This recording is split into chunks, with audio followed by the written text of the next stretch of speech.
Ji sir, I will club two questions together as we are behind schedule. So I just want to ask you that when this Ashraf Ghani's government in Afghanistan, it went and Taliban came in, do you think right now we are facing the same scenario as CIA and RAW are very active collaborating against Pakistan interest and are funding both armed insurgencies in Pakistan like BLA and TTP, and also they are funding the political treacheries within Pakistan?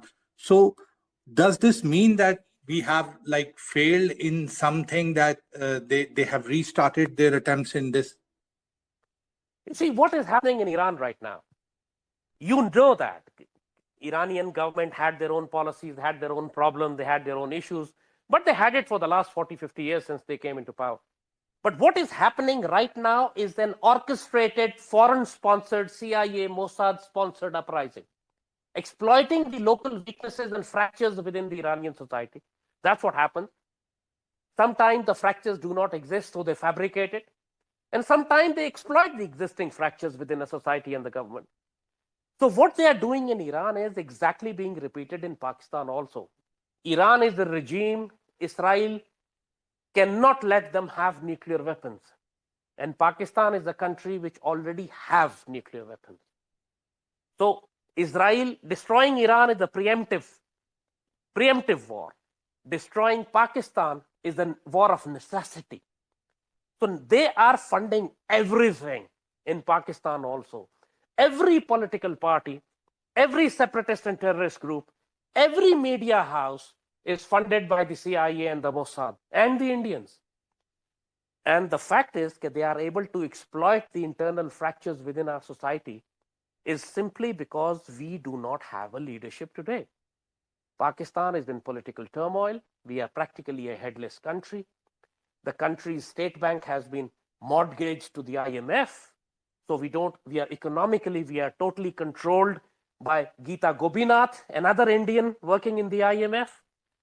I mean, she is controlling our finances and the state bank. And while Pakistani Foreign Office refuses to recognize the Islamic Emirate of Afghanistan, we should have recognized them. We should have asked them to open their embassy, signed agreements with them, given them respect, made them responsible for controlling their territory, and given them support. We did not do that. We left the vacuum after the American exit. We left the vacuum open. So Indians have started to refill it. CIA, before they left, created ISIS and Daesh in Afghanistan, which have become a crisis for Islamic Emirate also. Pakistan could have supported Islamic Emirate in crushing Daesh, and we should have asked them to crush TTP. We did not do it. We started negotiating peace talks with TTP instead of crushing them. So blunders after blunders. It's a systematic goof up that we are doing as a state. You cannot blame a man, individual for these blunders. The entire state, all its organs, all its institutions, entire leadership is responsible for the position we are in. When the Imran government was there, Modi annexed Kashmir. That should have been a red line. We should have gone for a limited war in Kashmir at that time. We did not. We allowed them to crush the Kashmiri resistance totally, change the demography completely, build the defensive line on the line of control so strong that now Pakistan cannot penetrate it. And we allowed Indians to build up their army along Gilgit-Baltistan and Skardu, which is now an invasion level army. And now we will have to fight the war not in the Indian occupied Kashmir, but in Gilgit-Baltistan and Azad Kashmir. We did not take the war to them, so they'll bring the war to us now. And we will lose territory in the beginning. Because they will come I would like to ask one question over here, because it's the same topic which you just said. God forbid, if Indian attacks is basically what we analyze is it's for the northern Pakistan, Gilgit-Baltistan, they are keeping their parliamentary seats, the Senate seats in their parliament since 1960, and AJK also. So we know that they want to show their people back home that they have retained the Kashmir, they have taken the Pakistani Kashmir and Gilgit-Baltistan. So they will be going for that for sure. But God forbid if we lose, like, I mean, it's just a what if scenario. If we lose Gilgit-Baltistan and AJK, will Americans and Israelis and some of our Arab friends and Europeans blackmail us to sign the ceasefire truce with India, like what Israel has been doing with the Arab countries? Do you fear that? I mean, it can happen like that? You see, if countries do not get what they deserve, they get what they negotiate. And you negotiate from a position of strength, not from a position of weakness. So if the Indians, God forbid, enter Pakistan and capture our territory, that will be the time when we will be in a position of weakness. And to secure our territories back, if there is a peace agreement, if there's a negotiation, if there's a discussion, you can be sure that it will be directed towards Pakistan's nuclear program. The world powers, if they step in, they will step in on the side of India. And they will insist that Pakistan should surrender its nuclear weapons if we want our territories back. So that will be the cost you'll have to pay for the stupidity today, for not preparing for the war that is imminent. We will be pressurized to surrender our nuclear weapons if we want our territory back. And if we do that, we will not even get, we will lose our nuclear weapons, we'll lose our security, and we will not get our territory back. In fact, we will lose more territory. Look at Ukraine today. They forced Ukraine to surrender the nuclear weapons good about 25, 30 years ago. And they promised Ukraine security against the Russian invasion. Ukraine surrendered its nuclear weapons, and now when the Russians invaded, the entire world abandoned Ukraine. I mean, they're supporting them with few anti-tank missiles and drones and artillery and shells and all. But officially, NATO and the Americans have not gotten involved in Ukraine to defend Ukraine. 10 million Ukrainians, Europeans, have been made refugees, homeless. They're migrated, they're spread all over Europe, living in tents right now.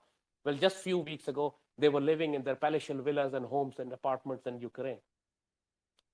So this is what happens when you surrender your security and nuclear weapons on the promises of the large powers who blackmail you into surrendering your weapon systems. So if we lose our territory, God forbid, this is the condition they will put in front of us to regain, to get back our lands. But again, as we said, it is said that once you start accepting humiliation to avoid a war, what you get is humiliation and war both.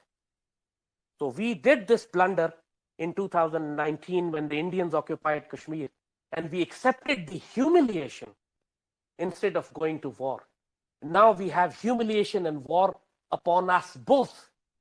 And now I personally have no doubt that in the long term, once the Indians enter Pakistan, in the long term, we will be able to crush them, push them back, destroy them. We know we will be able to fall back, regroup, reorganize, and counterattack. But we will take heavy losses. When you don't prepare in times of peace, then you bleed in times of war. They say it's always good to be a warrior in a garden than to be a bloody gardener in war. Our nation is behaving like gardeners in war. We can see all around us, the entire world is going into war zone. Countries are preparing for war. Countries are preparing for nuclear war. Every country is refurbishing its weapon systems and preparing and opening up the warehouses and taking out the guns and equipment, preparing their nation. Every country in the world is doing it now, except Pakistan. And we are the most threatened. We are the most threatened country in the world today. We are not the most dangerous country. We are the most threatened country. Because Israel, Americans, and the Indians have converged right now in a grand alliance, triad alliance, against pinpointedly focused against Pakistan and Pakistani nukes and Pakistan army. And the information war globally that you can see is not targeting the Islamic ideology or not targeting the political parties or the Pakistani state. They are targeting Pakistan army and Pakistani nukes.